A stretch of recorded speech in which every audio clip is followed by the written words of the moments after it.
Good afternoon, everyone, and welcome back to the Glass Soldier Duty Bound podcast. I am your host, Dr. D, and I am in the building. So do not adjust your volume or change the channel. You are in the right place.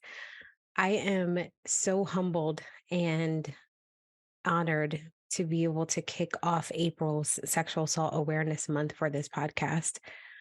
You are probably wondering where my co-hosts are, and they are taking a slight break, which it happens. Life happens. Breaks need to be taken. For all you know, next month, you might not hear my voice at all. I might have somebody come and do duty bound for me. We'll see. I'm open to it. So, but here we are, April 2023. What's so exciting and amazing about this episode is that it is season 3 for me. And 3 years that we've been doing this podcast and fighting, advocating, learning, growing around advocacy, around sexual assault, sexual violence. I am, yeah, it's going to be a journey. So buckle up with me. I've got my coffee. For those of you who are watching on YouTube can see, I got some layers going on. I tried to do something fancy by like doing foam. And then there's like coffee here in the middle. And my creamer just sank to the bottom because again, I tried to be fancy and get yeah, okay. So anyway, I got a Ninja coffee machine and I tried to make it fancy for me to this morning. So where are we as a country when it comes to sexual violence? I think most people are consciously aware um, that sexual violence still happens, and it's not unique to the military. It's not unique to any one organization. Is it prevalent in some organizations where patriarchal viewpoints are still very dominant? Absolutely. It's still very prevalent in organizations where it's male dominant. Absolutely. So, and I say that very carefully, not to point fingers at males as the typical perpetrators of sexual violence. Women are absolutely capable of perpetrating sexual violence towards other women and towards men. I think it gets highlighted a lot more because of the stigma when it comes to male victims, male survivors coming forward. And I use those words interchangeably. I think you may have heard me say, for myself, calling myself a victim in the beginning it was almost instinctual. I'm the victim of a crime. I'm the victim of an assault. Survivor didn't sit with me for some time. I didn't really think of myself as a survivor. If you have been with me from the beginning of this journey, you'll also take note and remember I didn't even want my face on the website. Didn't want my story to be told. I just wanted like snippets of, hey, this is something that happened to me, and this is how I'm using it to empower other people. I very much felt like I was one of those leaders, one of those people that worked in the background. As a logistics officer in the military, it wasn't like forefront. We build up the warfighter. We supply the warfighter. We were the ones that counted the beans and the bullets, so falling to the back and only speaking when necessary was something that I was accustomed to. And because of that, I never saw myself as a survivor. I didn't see myself as empowered, but empowering. Hey, what's happened to me happened. I can't change it. Let's move on. But that didn't settle with me very well. It didn't sit right with me. I couldn't sit still in that. And I also had people around me that absolutely encouraged me to come forward slowly. I inched myself out there a little bit. Season 2 was a little bit better. in me being able to repeat part of my journey. And season two also brought opportunities for me to be able to tell my story and go around to different units and be able to talk to leaders and to junior soldiers about what happened, what's still happening, and how can we change this. So, where we have we come as a military, as the Department of Defense, as Marines, as coasties, soldiers, sailors, airmen. Well, got to turn my cup around. The glass soldier on one side and founder on the other. I'm multidimensional. Mm, where have we come collectively? There has been a lot of movement in the last year between the IRC recommendations, the Fusion Directorate being started, being built up, a lot of movement in the directions of how are we going to prevent these things from still happening. As far as statistic wise, we haven't really changed anything. Numbers have not dropped at all. Yes, there's still conversation around if the reports are increasing, that means trust is increasing. No, I still emphatically disagree with that statement. Last year, 2022, there were 206, uh, jumped up to 206. So there was an increase 2021 to 2022. That was across the military academies. And the reason why I bring this up is because of a recent article that was posted regarding sexual assault in our military academies. Again, if you're familiar with my story, my journey, and this podcast, then you know that the ROTC, my going to Morgan State University, was also a part of my journey, not having the know-with-all in ROTC. 34 years old, 31, going through ROTC, and cannot remember it being emphasized in such a way that I knew what to do once it happened. I didn't. I also didn't understand the boundaries, the professional boundaries that were going to be crossed and violated during my during my coming forward. And so talking to students, younger people, and even older people that are green to gold, that went back to school like myself, continuing education, as they like to say, it's incredibly important to understand that these statistics is not a it's an indication that at the lowest level we still have work to do. Now, I say that at the lowest level, prevention is key. At the highest level, accountability is essential. I stand by that accountability and the follow through of accountability with our leaders who are violators of these laws, these rules, period. There has to be accountability.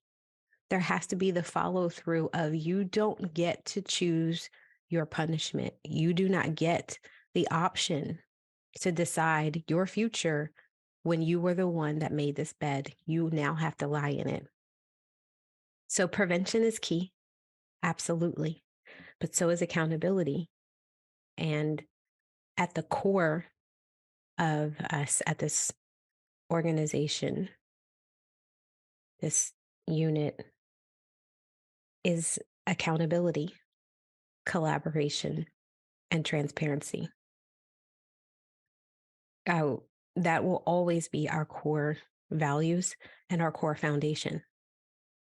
Accountability has to look like justice for all, not justice for higher ranking, not justice for color, not justice for a branch, justice for every person, regardless of who they are, or where they came from, or what happened to them. No downplaying assault or rape,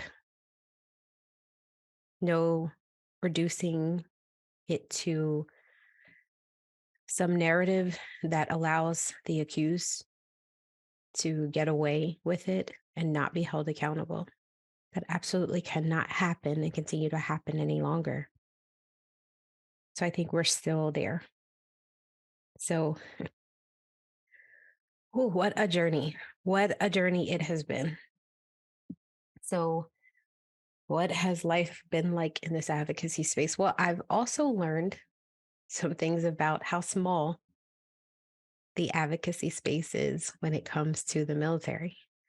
You find out quickly who knows who, and uh, especially if they are giants in this field. And you would think, oh, I got to stir my coffee. Pause. I'll be right back.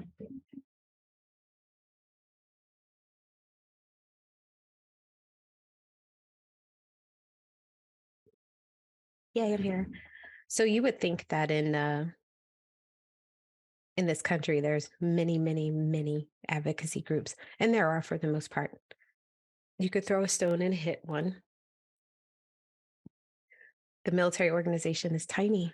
It's one of the reasons why most people return to the same post depending on their MOS. And by the way, MOS is our specific duty or our specific job. So my MOS was an 88 Alpha. I was transportation. I branched transportation. When you become higher ranking, you're just a logistics. So I'm a loggy all the way. Um, but you wind up revisiting the same installations post military bases over and over again. And so you get to see some of the same people. You get to serve with the same people. Sometimes you see your soldiers over again. I can only speak for the Army. I'm not in the Marines or the Air Force. And my co host would probably normally step in about this moment to find out if that's true across all branches. But you get to know. So because we are, 1% and small, that means the space is small. That means sometimes your reputation will precede you, fair or unfair. And in the advocacy world, it's the same way. In this last year, I have learned to be very careful with my words, to make sure that my actions line up with my words and what I am doing, what I will and won't stand for. There's not a lot of compromise when you are fighting for injustices. You either are or you aren't. But I remember having the conversation with someone about this approach and dealing with the government. You know, that old adage, you can catch more flies with honey than you can with vinegar. Hmm. But the bitter taste of injustice can make a lot of people just verbally vomit. It can make them angry. And to course correct from being a victim to a survivor takes work. I absolutely was angry. I mean, do not mince my words. I am still angry. I'm still angry that last year a report came out that said the sexual assault program was still in its infancy stage at 17 years. That statement alone just invokes anger and just bizarre. Could it have been the writing? Sure. Or just a misquote, perhaps. Uh, I'm definitely angry that the injustices keep happening in terms of the legal process. When over and over again, we have seen the perpetrators be found guilty, to know that they are guilty, to be able to continue to serve without any recourse, any repercussions or consequences to their actions. That will never be something that will not invoke anger to me or make me upset. What I have learned, however, where the sweet part comes from is never to bring someone problem without a solution. And so, again, if you've been with me for a little while, you know that my journey started with this organization long before I started my doctoral work. But in doing that work, 2019, it was the solution more than anything that I craved. I I feel it in my bones that what I've created is necessary, needed, and will work. Once I'm able to get it going. More than 3 years in the making here. We're talking about 4, going on 5 years of doing this solution. Sip, sip.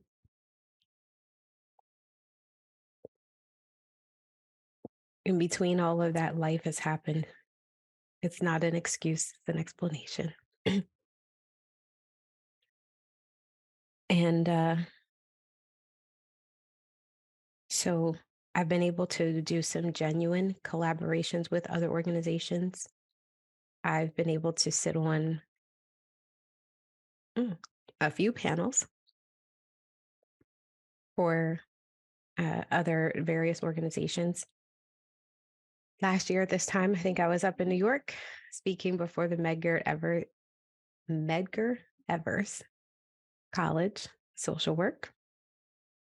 Got a little tongue tied today. It's Monday. It's Monday when I'm recording.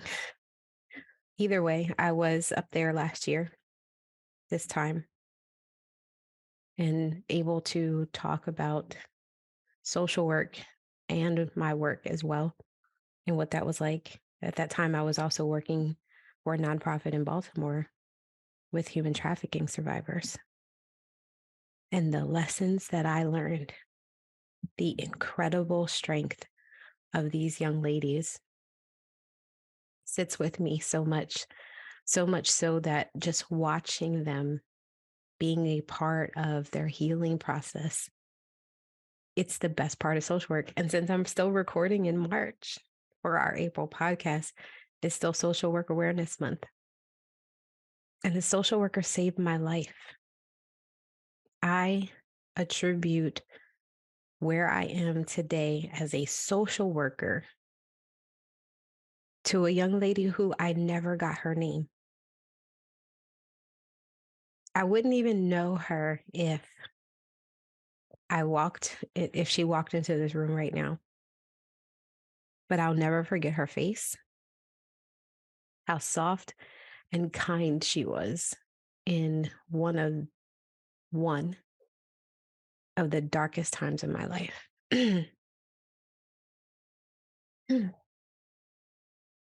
And so for me, the fight continues. The anger is still bubbling. It's not boiling over like it used to, but it's bubbling, and it's enough inertia for me to continue, to know that this is absolutely my purpose. Now, other collaborations to me have been performative, and I'm not a fan, and I'm just being 100. I don't like performative collaborations.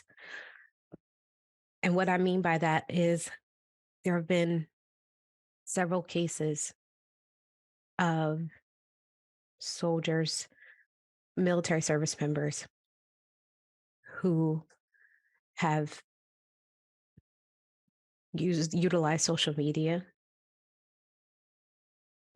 to tell their stories. And again, it's another avenue.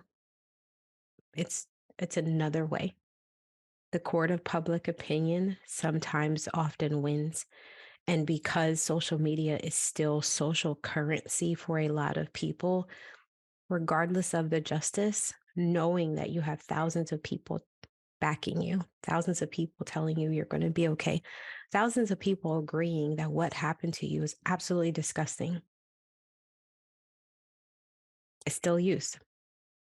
And so I am not a fan of the performative collaborations, the performative advocacy, because behind that screen, behind that camera is someone hurting for real. Someone who not every single day is able to get on social media and pretend or tell their story or the day and day out, the day in and day out of being a survivor. I remember, oh, very vividly when Tyrese, the singer, was crying on social media. And I remember the conversation around the video early on was about someone setting up a camera and just crying into the camera and how it was frowned upon. And again, do you how do you even begin to digest all of that? Whether someone turned on the camera and they were genuinely having a moment of, I want to share what's going on with me, or did they turn on the waterworks just for the camera? Who knows? Who cares? I am a deacon at the Mind Your Business ministry when it comes to stuff like that, what people do behind closed doors. And the reason why I say that, and again, minding your business is where your lane is at. But if connecting with someone, anyone out there through your story, whether it was real or fake, if you helped someone, if there was someone out there who did feel that way, feels that way, is not able to have thousands of followers or the ability to get on a camera, I don't think that I would down them. And so I have gone on social media a few times and dropped a few tears. Catching those moments sometimes are difficult because they're not always when you want to turn on your camera. There are private moments of chaos, private moments of breaking down, private moments of being overwhelmed that no one outside of your circle will know or be privy to. And then there are some moments where I jump on camera and I'm feeling a certain way and I do record. I do video diary. So I did that during my doctorate. I recorded myself daily, sometimes on a weekly basis through the journey. And there were moments when I was like, I'm so excited. I cannot believe I'm going to be a doctor. And then there were other moments where you could clearly see that I wanted to quit. Clearly see it in my face, in the bags under my eyes, in the absolute frustration of this is hard. And I didn't expect it to be this hard. And I didn't share that with anyone except for those who came to my hooding ceremony. And so there are times when I would just press record because I want to capture it, not for the sake of putting it on social media, but sometimes I do reflect on where I have come from not for the sake of looking back, but for the sake of being grateful that, man, I made it through that thing when I absolutely wanted to quit. I made it through that thing. And so, yeah, the collaborations have been great. I'm very excited about all the things. My email was going on. I'm like, can my audience hear that? I hope not. Anyway, that'll let you know. I got an email. But I'm very excited about the things that going forward. So in the month of April, I have the privilege and the absolute honor to go to Fort Eustis, or JBLM now, a lot of joint bases, to speak to TRADOC. Brigadier General Harrison has invited me down. And I think the most amazing part about this is he found out my dad is a Korean War veteran. So shout out to dad. I don't know if you guys heard me talk about my dad or not. He's 90, exactly twice my age. Mm. Dad did not talk to me about his time in service until I commissioned. So having that father daughter moment, and I may have talked about this early in season 1, but they are going out of their way to make a day for my dad at JBLM Fort Eustis to honor him in his service, to show him how far the Army has come since 1953, which is when my father served during the Korean War. I'm very proud to be his daughter, and I'm very excited about this journey. You will have to follow the YouTube and my social media to get a glimpse of what that day is going to be like. So I'm very excited for that. Stay tuned. That will be the second week of April. For the rest of my journey, this year, the season, I'm also consciously aware of me in terms of being a Black woman and navigating in different spaces as it relates to healing. Mm, excuse me.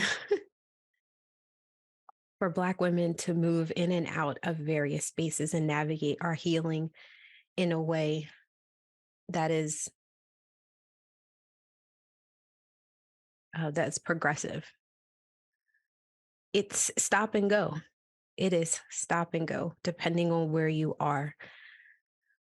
Ooh, I'm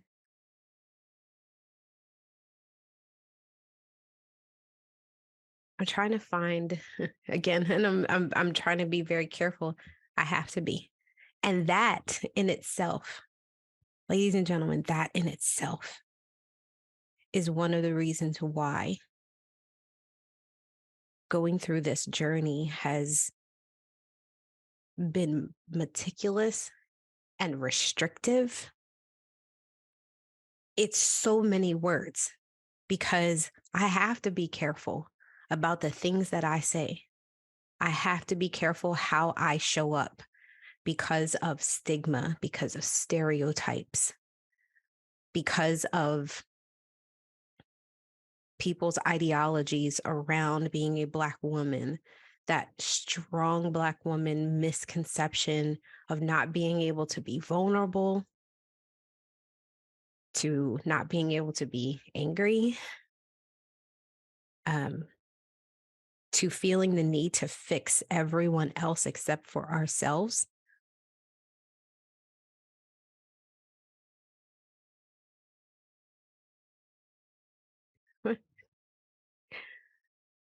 Oh man, I didn't think that that would be the thing that would pull the tears.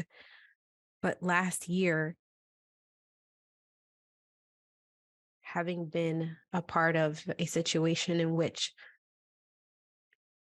not only was my hard work challenged, it was disrespected by leadership, by people in my circle that I trusted, my work being questioned, not because wasn't able to perform or there weren't results, but simply because I chose to advocate for myself, to speak up for myself, and to speak up for other people.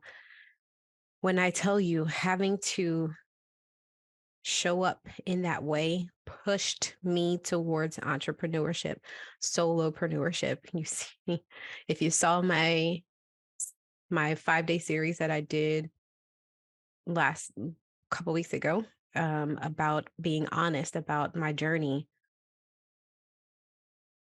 that is one of those things. Having to pause every day and figure out how you're going to show up in a variety of spaces. How does my hair look? How does this dress make my body look? I am 4'11". I am built like my mother was built. My mother was everything. I like to describe myself as having an hourglass figure with a few extra minutes. That's pretty much me.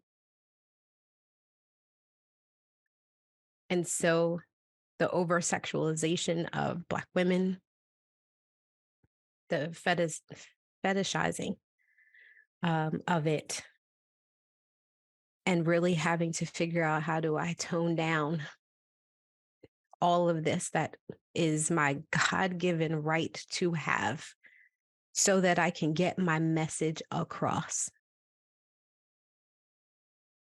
I think one of the craziest questions that I had to ask myself is, how do I not be sexy or beautiful so that people will listen to me when I talk about sexual violence and sexual assault? Ludicrous. Ludicrous that I can't be my authentic self for fear that it will be overshadowed by people looking at how I dress, how much makeup I have on.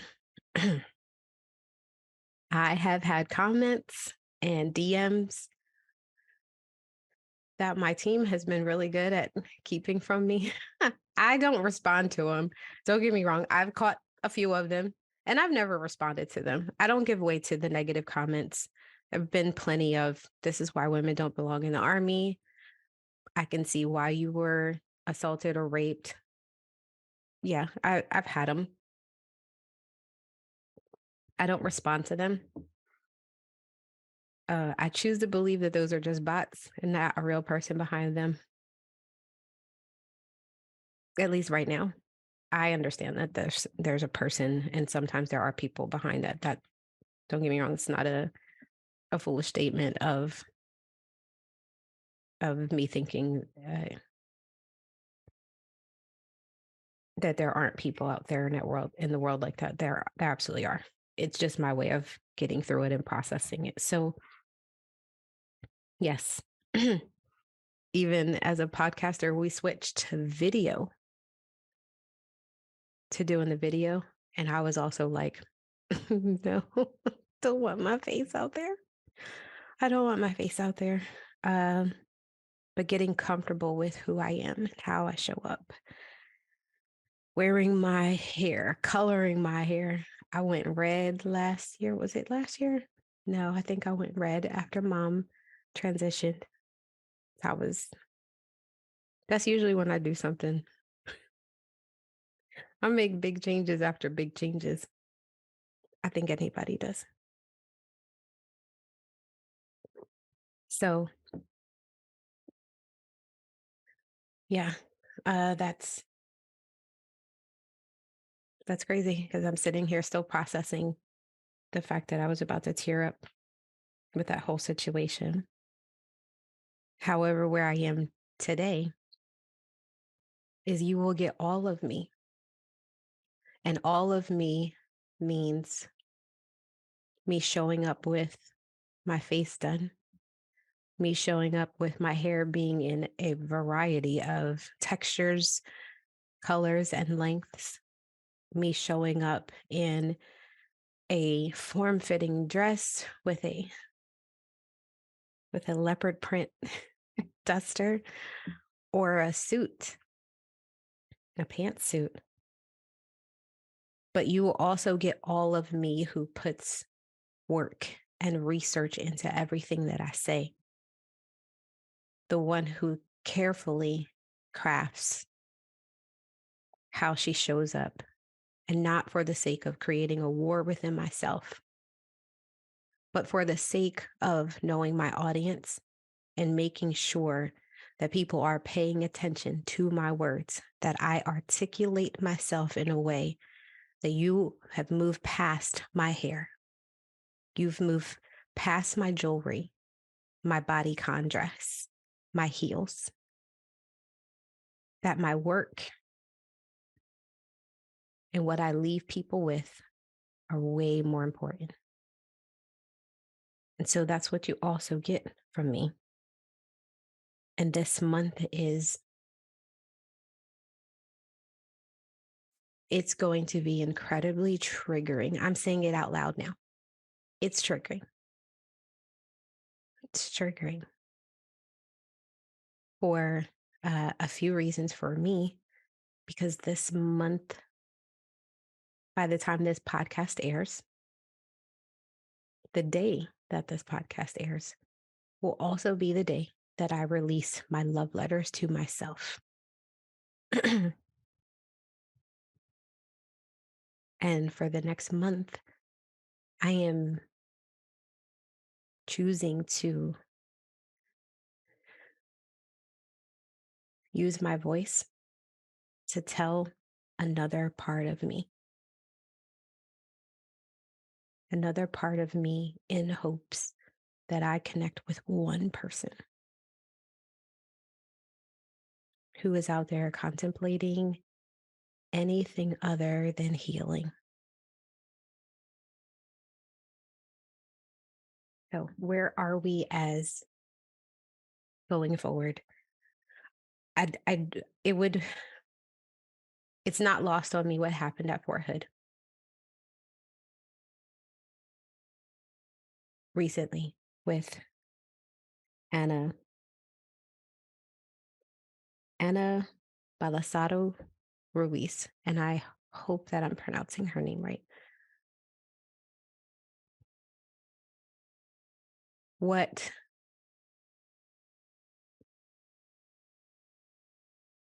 When I heard about what happened to her,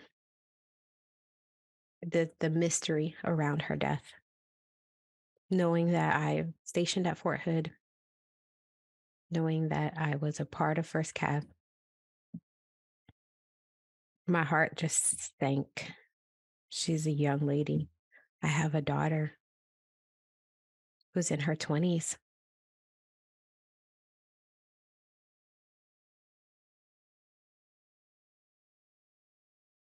The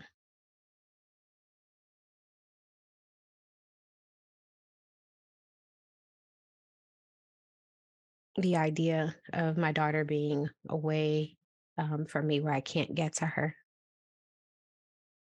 and even my daughter herself, I will never tell her story. I think that's for her to tell. However,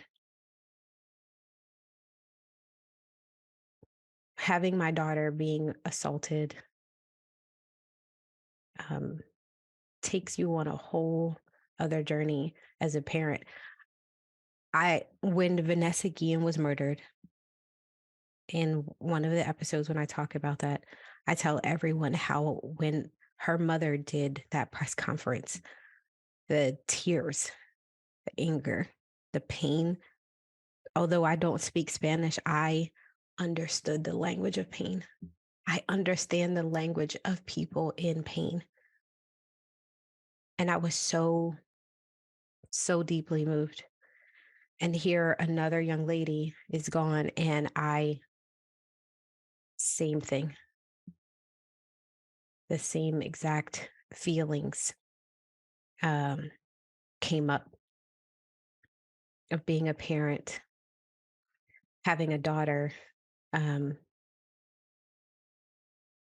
go through something like that and you just feel powerless. And so, not understanding the circumstances around that young lady's death, I won't speak about that, the manner of her death. The fact that this young lady came forward and said, I'm being harassed, everyone wants to sleep with me. Yep, familiar, familiar, and triggering. So many people were triggered by this episode. I mean, by this young lady's story coming forward for that reason, because it's familiar and you just want something different. You want something different. I would never advocate violence for violence, but where are the stories of the female soldiers or the male soldiers who fight back?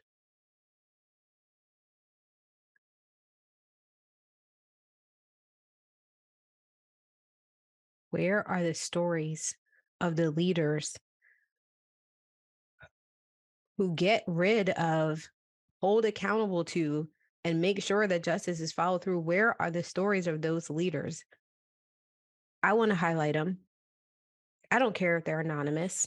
I want to know, as a commander, whether a company commander, battalion commander, brigade commander, I want to know, what are your numbers like for the ones that you are able to get? Tell me the story of how one of your soldiers was assaulted and you got rid of the guy, and this soldier is now soldier of the year or soldier of the month, or how they went on to become an officer, or they created a training program that just blew you out the water. I want those stories too. I think we're just tired. This is where my anger comes in.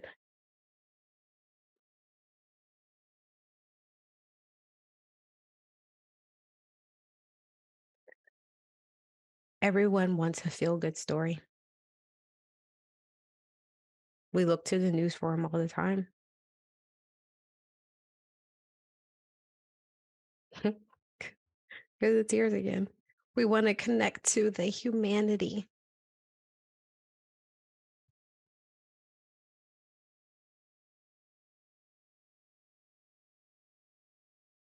that there are people out there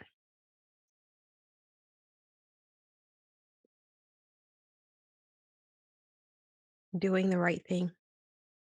Not everyone in the military is a predator.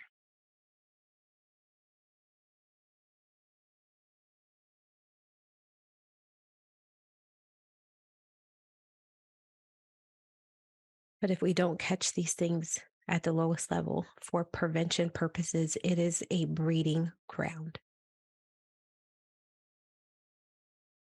It is a breeding ground for those who were not taught, who were not only taught not to do those things, but who were also not taught how to regulate their emotions. Those who were not taught about healthy relationships. Those who were not taught about boundaries and consequences. Those things are the breeding ground for sexual violence, for mental health issues all around.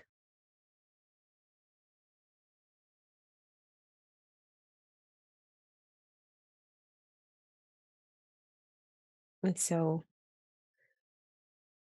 I am, as I wrap this episode up, the empowering part, the ebb and flow of this whole thing, of life in general, the roller coaster we go on. I'm excited. I hope that's the right word. I'm excited about being able to have this platform.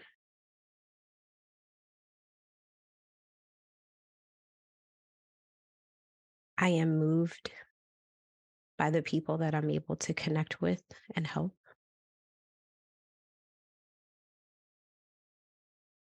And until I make my transition from this life to the next, this will be my work. This will be the hill that I choose to die on. To understand the language of pain and to speak for those who can't, to move the needle forward, to try to insert joy and love and peace into this world where sometimes it doesn't feel like any of those things exist. And so, Sexual Assault Awareness Month, um, while it's not the only awareness that we have in this month, Child Abuse Awareness Month is also in April. And it would be remiss, I would be remiss if I did not mention what happened in South Carolina either. The murder of the commissar major and 3 children due to domestic violence. As a survivor of domestic violence and abuse,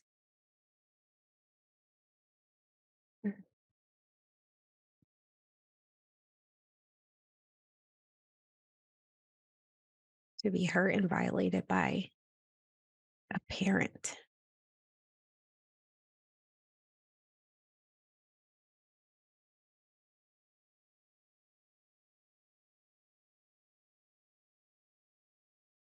Hmm.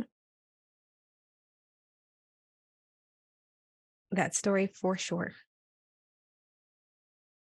Um, I think as a nation, I don't know that anyone would not feel something when it comes to children being harmed.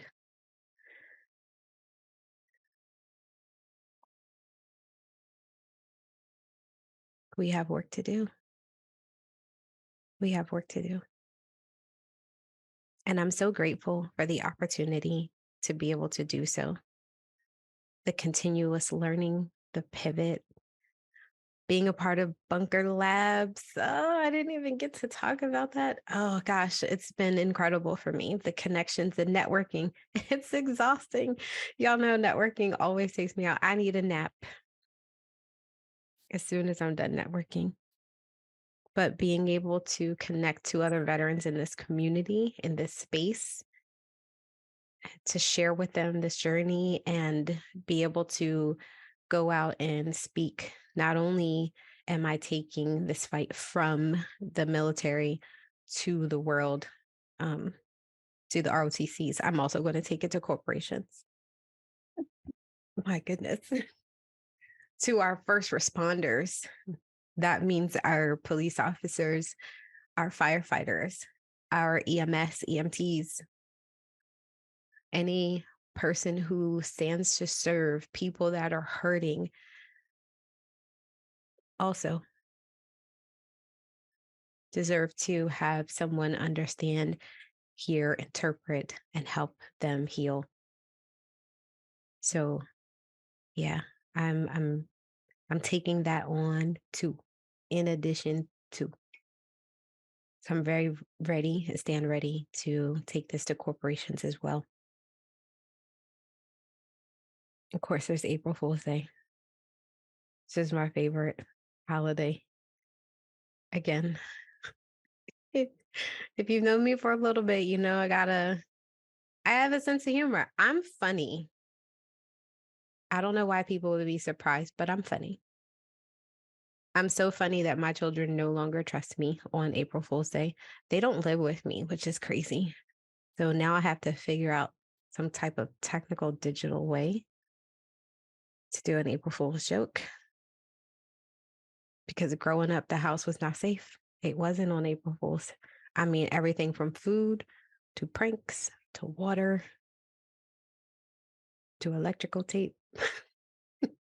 I mean, duct tape. I duct taped some other things to the ceiling. It was hilarious for me. Mm. Again, I'm 4'11". So it took, and it was a feat. It was an incredible feat for me. But go out there and do fun things in the name of April Fool's Day. Just don't go crazy. I know and do it to people that you know. Please don't do April Fool's jokes on people you don't know. I never understood the whole public and doing you asking. You are literally asking to F around and find out by doing that to somebody you don't know. I'm not a fan. Don't do it. Do it to people you know. That way you can ask for forgiveness and nobody goes to jail. I appreciate you all spending this time with me. As always, it's a finite resource and one that I cannot give back to you. So when you spend it on me, I appreciate it. Thank you for tuning in this month. I have a very special guest next month that I'm super, super, super excited about. I got a unicorn. And you'll have to come back on the 15th to find out what and who that unicorn is. But I'm very excited about that unicorn. I'm very excited about the 15th. My co-host will be back on the 15th. And you'll also get to hear about where I'm going in the next month. So thank you, everyone. Do good. Be good.